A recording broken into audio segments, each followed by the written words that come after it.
Hi everyone, welcome back to Beautiful British English for another bite-sized fluency lesson, and today we're talking all about inversion.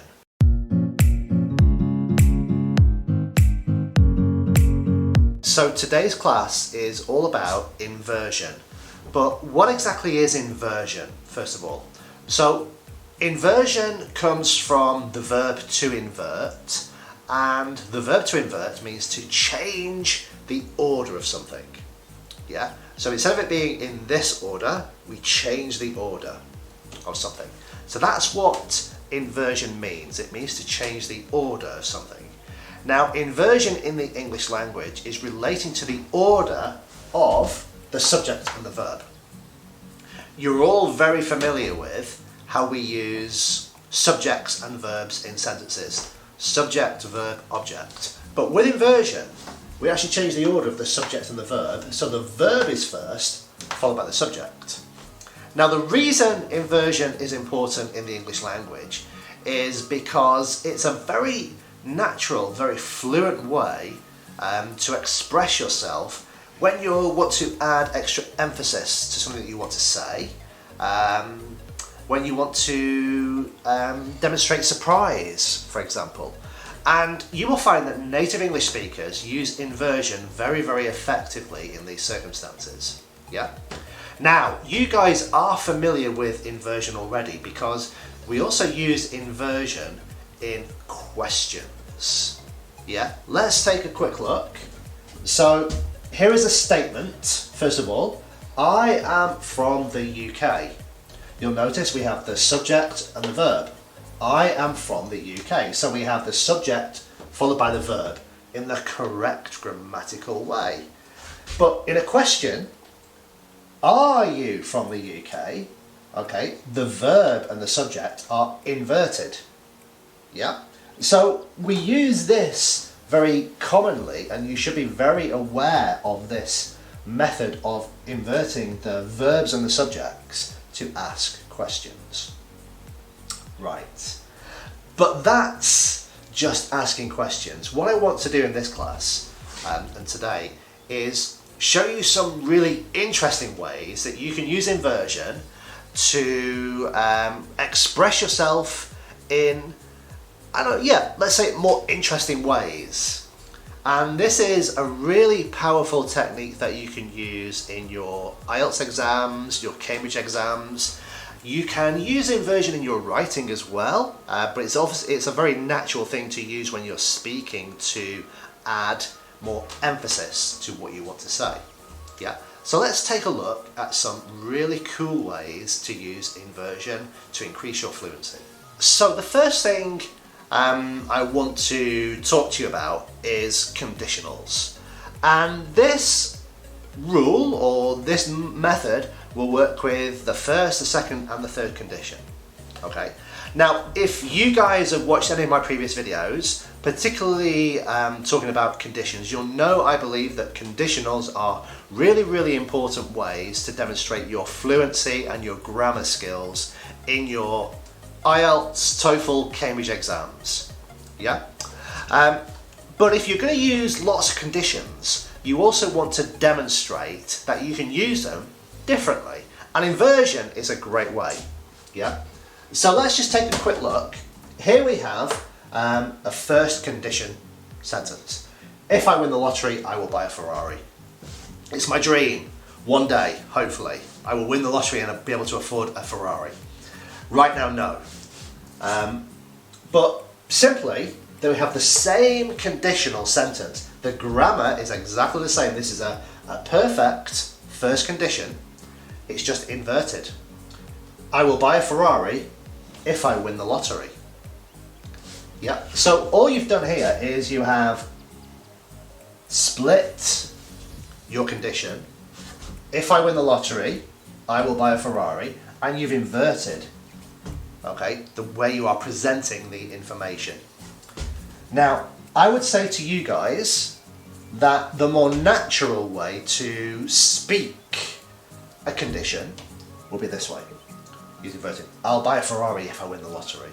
There's absolutely nothing wrong with using the standard condition that you learn in all the textbooks, But this would be a much more natural, a much more fluent way of using your conditions when you are speaking. Yeah? So I would definitely recommend to you guys that in your IELTS, Cambridge, TOEFL speaking exams, demonstrate that you can use conditions the standard way and also the inverted way. So you always want to demonstrate two conditions. One the normal standard way and one an inverted. Okay? The only thing you would need to remember when you are inverting your condition, and this is only applicable if you are writing, and you can use these in your writing, is the inverted condition requires a comma. We require a little bit of punctuation. I will buy a Ferrari if I win the lottery, which is not, this comma is not needed in the standard condition. Yeah? Right, so that is one very, very cool way of using inversion, but there are many others. So let's explore some even more interesting ways. Okay, so the next thing we're going to look at is expressing surprise when you agree with somebody.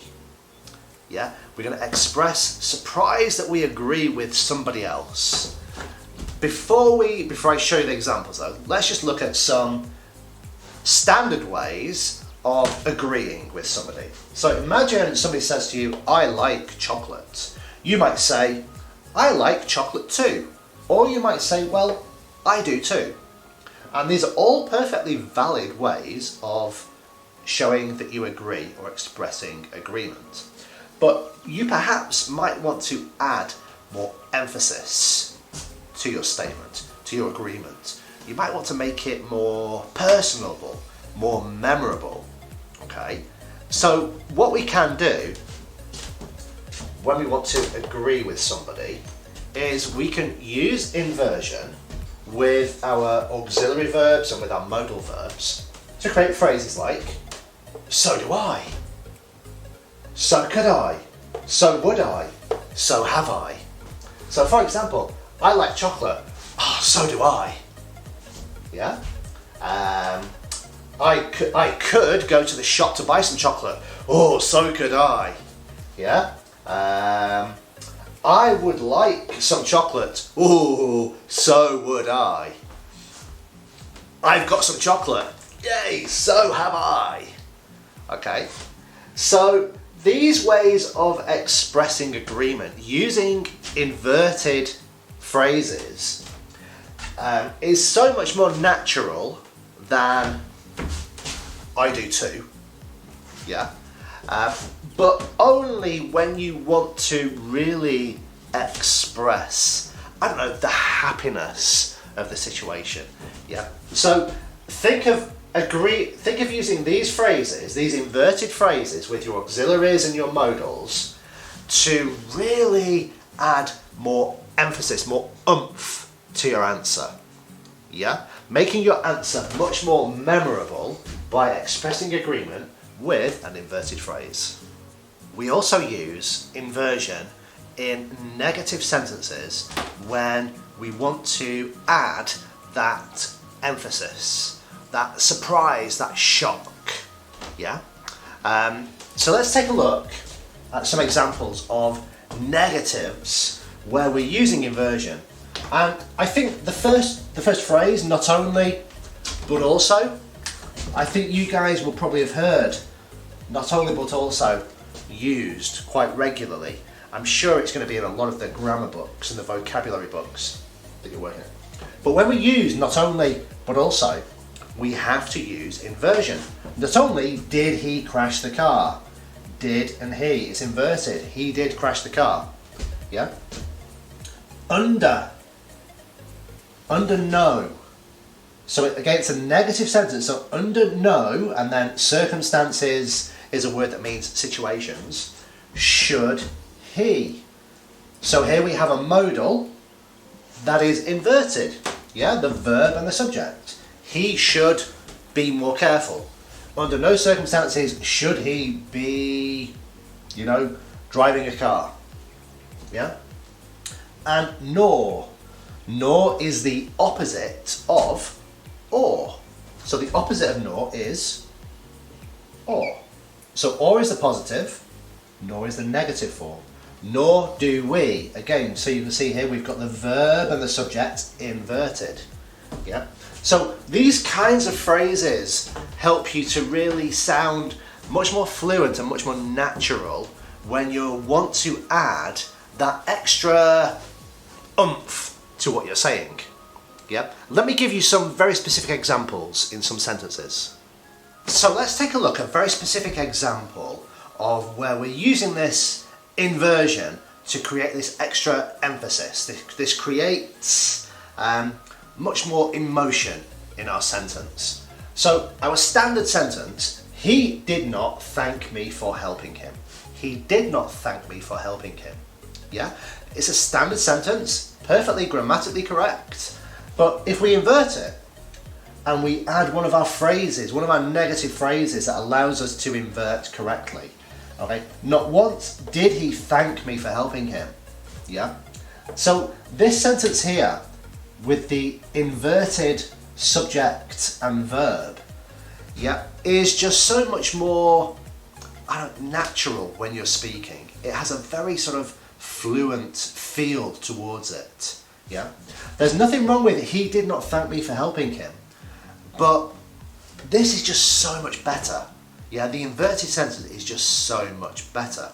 Okay, so inversion, I think, is one of the key skills that you guys have to learn and practice using in your speech.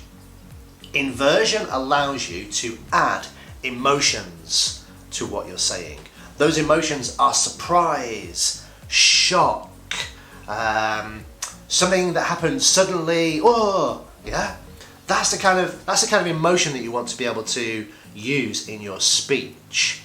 I think this is particularly critical or important for your exams, because during your exams you want to be able to express your emotions and your feelings. You know, when you're describing something that happened to you, maybe it was a positive thing or a negative thing, you want to be able to express that feeling that you have in your words. Okay, so inversion, just simply changing the order of the subject and the verb, can allow you to do that. But you do need, especially in your negative sentences, okay, to add some extra phrases, which I will list below this video. Yeah, and I'll also give you some good examples below this video. Practice using inversion. Yeah, let me know if you have any questions. Like this video, leave any comments below with your questions on how to use inversion, and subscribe to this channel.